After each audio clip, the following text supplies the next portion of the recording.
You ask Tiger to calculate. This deals with finding the midpoint between 2 points. The midpoint between the 2 points is -7, -10.5. Let's solve it step by step. Plot the 2 points and calculate the midpoint using the formula.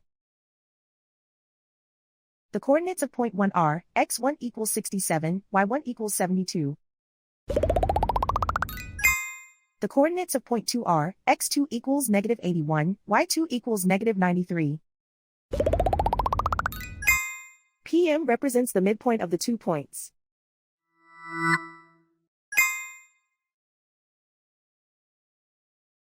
Use the x values in the midpoint formula to find the midpoints x. x1 equals 67.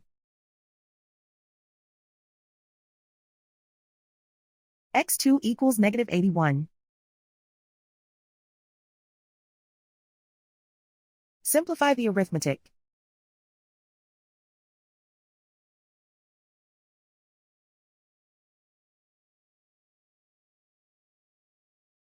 Use the y values in the midpoint formula to find the midpoints y. y1 equals 72.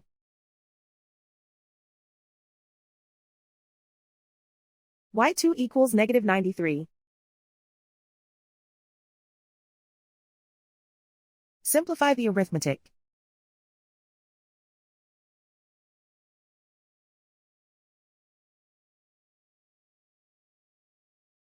And so, the midpoint is -7, -10.5.